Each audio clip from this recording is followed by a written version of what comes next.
Here, he had 11 weapons, all of them semi-automatic. He's a veteran of the military who was discharged with PTSD. The police came to his house because there was a domestic dispute. He actually called the police. When the police put his name into their system, a hazard check came up, which said that this guy has PTSD, which means that he's a military vet. They may have access to weapons. They put this type of information into the police system so that when going to domestic disputes, police have information about what they're in for. It was a typical domestic dispute situation. The police left because he and his partner seemed to be okay. Nobody seemed to be a threat. Then the police came back a couple of hours later because this guy called the police again.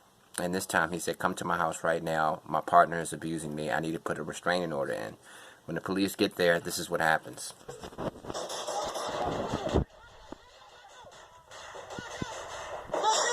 And they went out the front door. You alright? Where you at? Where you at? They started to render aid to each other.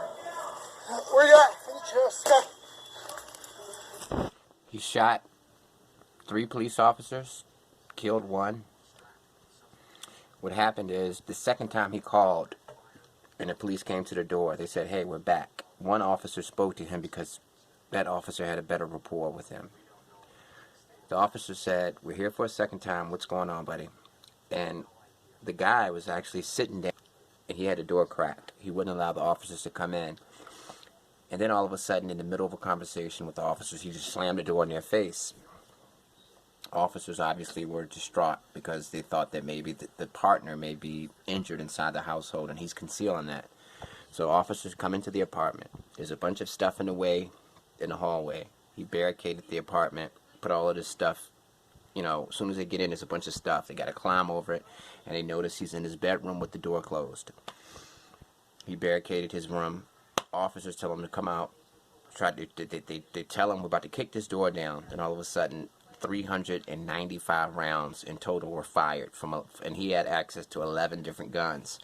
He killed 1 officer, the officer who had the rapport with him, who was initiating the conversation mostly because this guy didn't cooperate with the other ones, but he was kind of nice to this one, and it was all for nothing. The guy had PTSD. He had external cameras inside of his apartment, so when he was inside of his room, he could tell where the officer's location was. He was actually live streaming this whole situation when it happened. And the officers knew he had mental health issues because, like I said, when they put his name into the police database, a hazard warning popped up saying that this guy has extreme PTSD and extreme mental health illness. He's a veteran, so he probably has access to weapons, which he did. So there was complete warnings about this situation. It's not like they didn't know what was going on. They knew that this guy right here was a vet. And he had severe mental health issues. He had escaped from a mental health institution recently. And it's sad. You don't really hear about these things on the national news. Some people say it's because, it's more trendy to talk about African Americans who get killed by police. He was killed by police.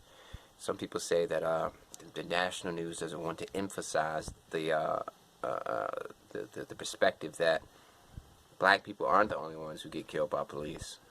Everybody gets killed by police, including white people. Some people believe that white people aren't really featured on national news when it comes to police killings because it opens up a can of worms like this. You have to discuss the fact that military veterans aren't always heroes. You have to discuss the fact that people who are wealthier tend to have the money to buy 11 weapons. You have to talk about the fact that police, even though they knew that this guy had mental health issues, even though it popped up in his system, they still gave him the benefit of the doubt of coming into his home thinking nothing was going to happen, thinking he would just come out after he barricaded himself in the house. And that will make people wonder, well, how come they don't do that to everybody, So, rest in peace to that fallen officer. The officers who went through this ordeal have been traumatized, and I just want you guys to know that, you can't pay attention to the national news because it's not giving you an accurate portrayal of what's going on in our country.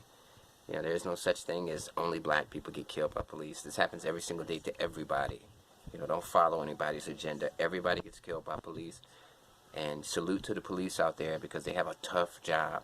They got a lot of nuts to crack out there, and sometimes they find themselves with a tough one like this guy.